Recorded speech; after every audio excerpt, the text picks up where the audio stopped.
almost a year and a half, right? Landing in June of 45. Yeah, Within a year and a half, he's already married yeah, and purchased his first house. exactly. Wow. That's exactly right. Could you tell, I thought it's interesting just to show how things come around.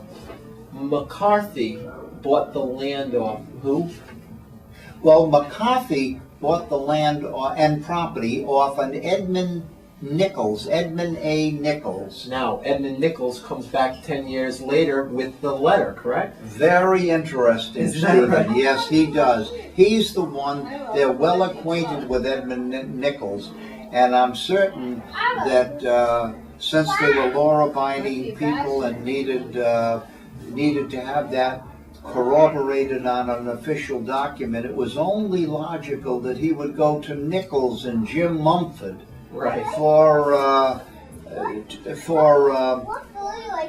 To be vouched for as to his character, citizenship, and his work habits, and so forth, as well as sometimes aspects of his personality, you know. And it was always good to read where he was an excellent worker, and he was a teamster, a coal teamster in Providence, meaning that he delivered coal. And one of the biographies of his son indicates that he was quite successful in his time. Oh, right. In being a teamster. So that tells us a little about those very early days in 18 and that. Now, I mean, you were mentioning the streets, but I guess we could kind of show this a little bit. Yes, it would be very at. Interesting. This is an 1844 Moore map of Providence, and it shows the old Providence Cove here, which was filled in some years later. They did first build a basin in this cove, and then they filled around the basin and so forth. Now the basin, of course, led to the harbor, the Providence Harbor and Providence River right here.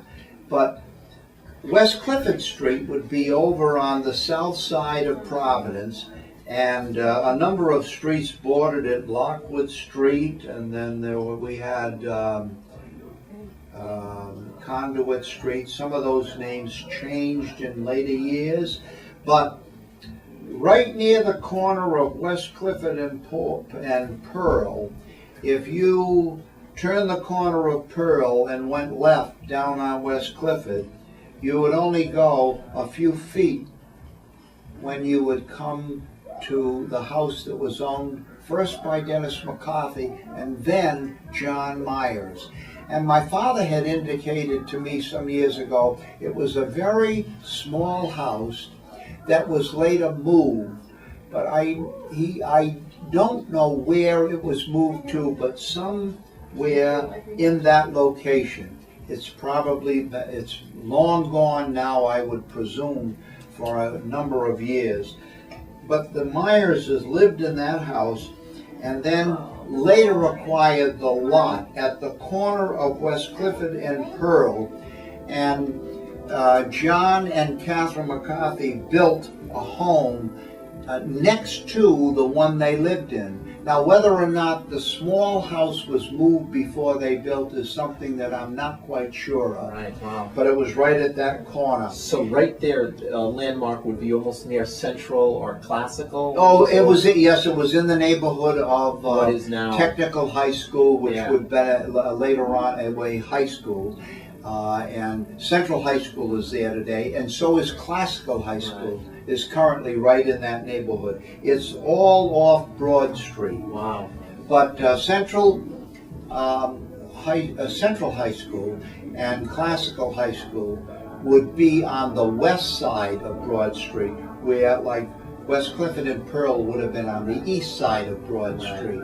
And you know too, Stephen, it was very interesting to know that there was a very prominent bakery up at the corner of Broad Street and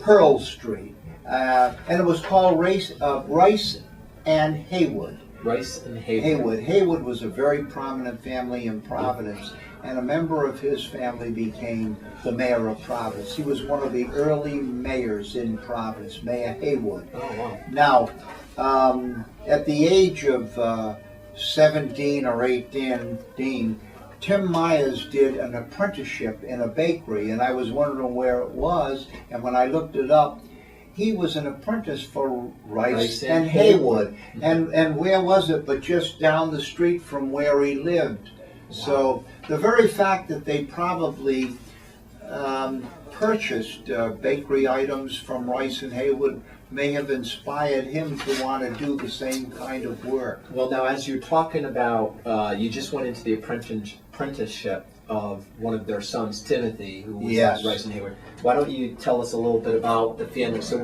we obviously have John Myers and Catherine McCarthy. Yes, yes. So they were married, and how many, you can just tell us about the children? Yes, they did. The firstborn child was a male, Edward Myers, and he was born about a year after they were married. He was born in 1847. Wow. And then the second child was Mary Myers, and she was born in 1849. Wow. And then the third child would be my grandfather, and your great-grandfather was born in 1852. 1852, wow. Yes, and I believe it was July 28th. And when my oldest daughter was born, Stephen, she was born on the 27th of July. And when July rolled around that year, I was wondering if she was going to be born on my grandfather's birthday. Ah. And she was born on the 27th of July, Mary Catherine, whose name now is Huffines. Right. Right. And then after Timothy Myers, the third child, was a Catherine Myers who was born in 1854. And the fifth child was a John Henry Myers. John Henry. Yes. And he later was a baker, but he had health problems early in life and died of consumption when he was about 27 years of age. He was the fifth. The sixth child was an Ellen Myers, and the third child was an Eleanora, and it's sometimes listed as Helen? Eleanora, Eleanor. Eleanor. Yep. Sometimes listed as Eleanor, but Eleanor would have been Ellen Myers, and she was their seventh child.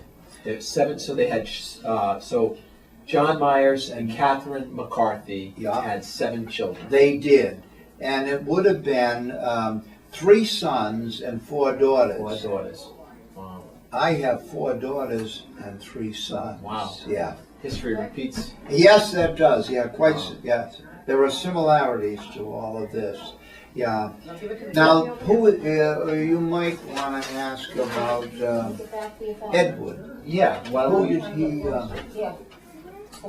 So Edward, he marries, and do you want to go through and just how many kids did they Well, have? that's interesting, Stephen. Yes. Edward Myers marries a Mary Gaffney. Oh, okay. And one of the things that I do know about Mary is that she was born in Ireland. Oh, wow. Yeah. And now, isn't it interesting how Edward has the same number of children as John and Catherine McCarthy? So the Myers. first boy ends up having 7 children himself. Yes, the first so boy. Edward Myers marries Mary Gaffney from Ireland. That's and right. has 7 children. That's right. That follow. Do you know? Yeah. Do you know who they are? Yeah. Oh, do you know who they are? We have the 7 children listed here on a genealogy sheet, and John was the first one, and possibly named after Edward's father. Okay. And then we have Marietta, Yep. the second. Dennis is the third, and Dennis may have been named after his uncle. Right. Dennis McCarthy. You're right. Yeah. Very likely. Yeah. And then he had the 4th child is Ellen. Yeah. The 5th child is Catherine. The 6th is an Edward, well, probably named after his father. Yep. Yep. And a Mabel. Mabel. Wow. Yes. Now going back up to the line of of John and Catherine's children, next was Mary. Did she have any children? No. Mary died at 27 years of age. Wow, 27 years. Yeah. Yeah. Mary died at 27 years of age and was single, and one of the other daughters, I will have to get another sheet to give me. One daughter died at 27, and another daughter died at 16. Oh, wow. And then two of the daughters died in infancy. Oh, wow. So that actually, out of the 7 children, yeah, how many had families and kids? It would be Edward and Timothy. And that was it. Right, that's right. Wow. The other son, John Henry, died at 27 years of age, but never married. Yeah. But he had a period of time, did work with my grandfather in the bakery. John Henry. So John Henry worked with his grandfather. With his brother. Oh, with his brother. Yeah. I got in the bakery. Yep. That's right. With your grandfather. Yeah. And he died at about 27 years of age. So that now you have to consider this. When Catherine McCarthy died in 1891, she was survived by 2 sons, Edward and Timothy. Oh, right, yep. Yeah, because of these early deaths. But you know, Stephen, back in the 1850s, 60s, and 70s, there was a number of epidemics, and it seems as though a number of children died as infants in those days because of epidemics, diphtheria epidemics, and there were other epidemics at the time, so that they were really reduced to a family of 5 when those 2 daughters died in infancy. I see. And then the other 3, the other 4, 2 of them, and that would leave 5. And then, one daughter died at 27, and then another daughter died at 16.